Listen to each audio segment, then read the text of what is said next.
Hi everyone, my name is Tali and I've been using fast foam for the last 2 years. I want to share with you how I made this beautiful sided cake using fast foam and high put ganache. So I'm going to start with making the ganache, and for the ganache we're going to need white chocolate, cream and butter. And I'm using white chocolate and compound chocolate because compound chocolate is better than white chocolate. You can see the difference in the bowl. And I'm gonna use pink to color my cake. I don't want it to get a yellowish tone by the white chocolate, so I'm putting the compound chocolate as well, and it's gonna taste amazing. It's gonna taste like a candy bar. I'm putting it in the microwave, only the chocolate in the microwave for a minute.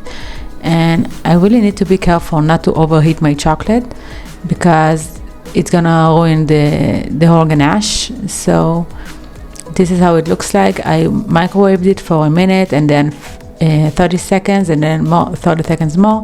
And if you are unable to completely melt the chocolate, and if you see some chips won't melt, use a stick blender. Don't overheat your chocolate. So after I melted the chocolate, I added softened butter, and now I'm adding the cream. And this cake is two layers of cake, and for that I'm using the 5-inch recipe, and it's gonna be enough for the whole cake.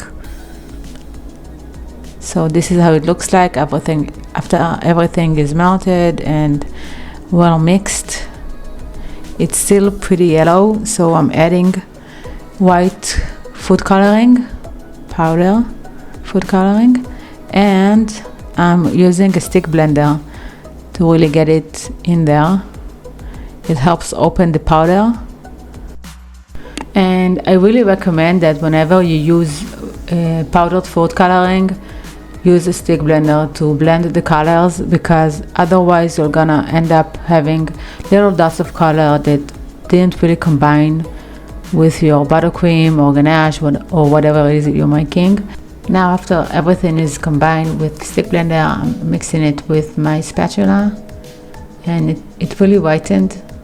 It still has some yellowish tone, but it's so much better than what it used to be. Now I'm adding two different colors, two different shades of pink, and I really want my pink to be on the softer side, but I'm gonna need the darker pink to help fight the yellowish tone of the ganache, so I'm adding some of it too. And this is the color I ended up getting, and it's beautiful. I really liked it. And now I'm preparing my kit. I'm gonna need everything but the crumb cutter. So this is the base. I'm putting some buttercream at the bottom to help the base liner really stick into it.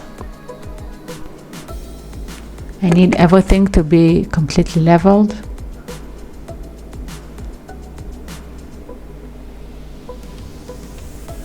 And now I'm gonna put it in the form. I'm using the can to elevate the base, and I'm putting the form inside. As always, I'm making sure that the diagonal end is on the outside and that the straight end is on the inside. It's really important. I'm elevating it, and I'm gonna need to cover the bottom of the cake with the ganache, with some of the ganache, because I'm gonna need both ends of the cake to be covered. I'm mixing the ganache and I'm pouring some of it inside, bashing it at the counter so it will be leveled. Don't put too much of the ganache and don't put too little. It's gonna need to be completely covered, and it's gonna need to hold the cake. Okay, so put some in, and if you feel like you put too much, you can take some out, just as I'm doing. Okay, don't be afraid to take some out. It's gonna need to be about a centimeter tall, so not too much. So that goes in the freezer for about an hour, I think. You can do it less, but I wasn't in a rush. And now I'm preparing my cake layers. I'm using the crumb cutter to cut my cakes to size. My cake is 7-inch, and I also have the 6-inch kit at home, so I'm using the crumb cutter from the 7-inch kit with the liner from the 6-inch kit just to build my cake so I wouldn't waste time. And I just took the cake base that I had at home, nothing special. I'm adding the first layer of cake, and I didn't glue it to the base because I need to take it out and put it in the 7-inch. So I just need to assemble the cake like this, and it really saves time. I wouldn't have to wait for the other parts to freeze. I'm adding some buttercream as a dam, and I always use buttercream at my cakes because my fillings are soft and I really want my cakes to stay stable, so it helps with that, and my fillings are not coming out of the cake. It helps everything stay stable. I'm pushing the buttercream with a small spatula to the liner, so that will be no holes and no spillings. And I'm adding my filling. It's I think whipped cream with mascarpone cheese, if I'm not mistaken. In the first video I made, I showed you how I make my buttercream, which is based on whipped cream, so you can watch that video. It's really helpful. And I'm adding some chocolate, milk chocolate, and adding the second layer of cake, and that's it. It's a 2-layered cake, and it's gonna look super impressive when putting it on the side. I'm lifting the crumb cutter and pushing it up. Put it in the freezer for about an hour, and now my base is done. The cake is really cold now, so I can work on that. I'm taking it out of the foam, and I need to lift my cake from the base that it's built on and move it to this base. So I'm taking it out on the from the foam too, out of the foam. And it's really important to work on it when it's freezing, not cold, freezing. It's really important to add some ganache to the panel of the cake, to the side panel of the cake, like I'm doing right here, because you need to glue the cake to the base. Otherwise, this panel will completely get separated once you take it out. So don't forget to do that. It's really super important.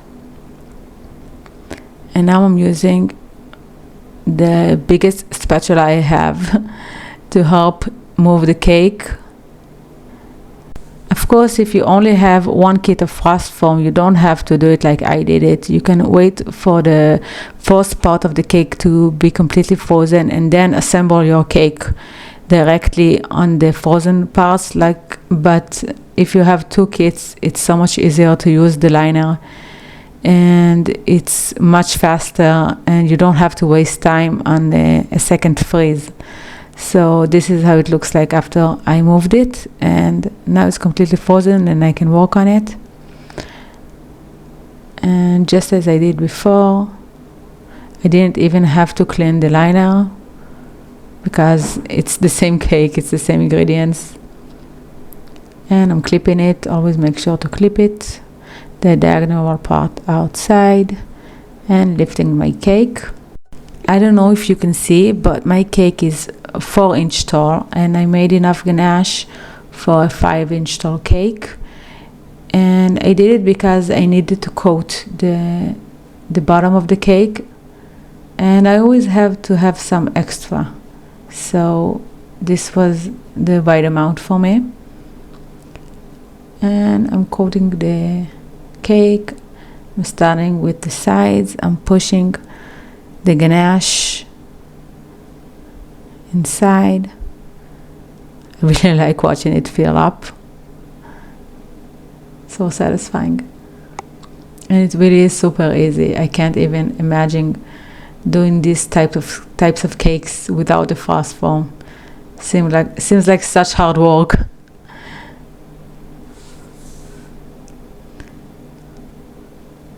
I didn't crumb coat the cake because I'm gonna use gold leaves to cover the crumbs if I have some. I did take some of the crumbs out, the ones I could access easily.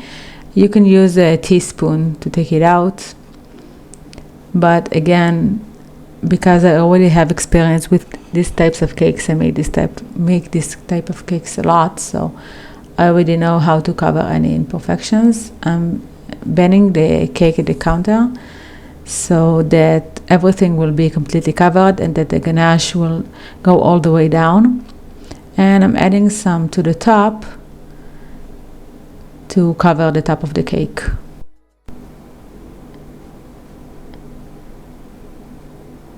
And this is how it looks like when completely covered. I'm taking some of the crumbs out using a toothpick, and I'm trying to level it as much as possible. I'm not really upset with the imperfections right now because I know I can smooth everything with a cake card. I don't know how you call it, a cake card.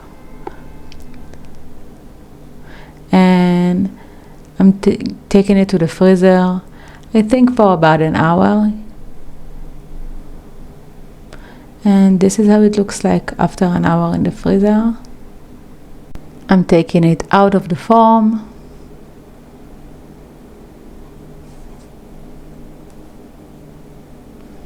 Peeling the liner.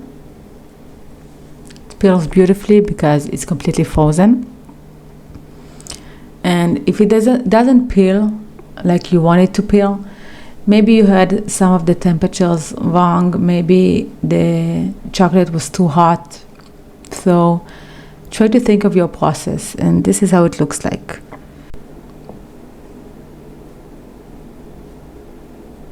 And I have some crumbs. Some air bubbles. Really easy fix. Now I'm gonna flip the cake. Do it with confidence, don't overthink it. And I need to separate the base and the base liner from the cake. So I made a mistake again. I forgot that I have the bottom part with ganache, so kind of ruined it. But it's the part that I'm gonna cut, so don't forget like I did. First separate the base from the base liner, and then the base liner from the cake. This peel is so beautiful, and I'm gonna show you it's completely perfect. Everything is leveled, everything is straight. Perfect.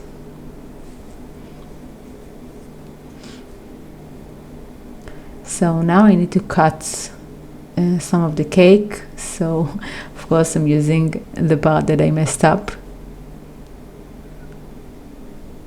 Try to keep a steady hand and make it as straight as possible.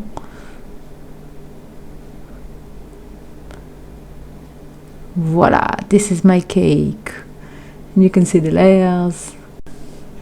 You can also see how thick the ganache is with the fast form. It's quite thick, I'm not gonna lie to you, but it makes my life super easy, so I can accept the flaws. I'm now adding some buttercream at the bottom so I can glue it to my cake base. You can also use the ganache, whatever you have, it's fine.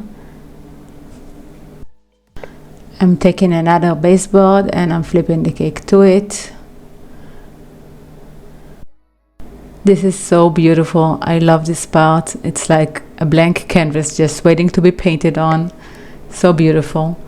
And I'm cleaning my board as much as possible with a paper towel.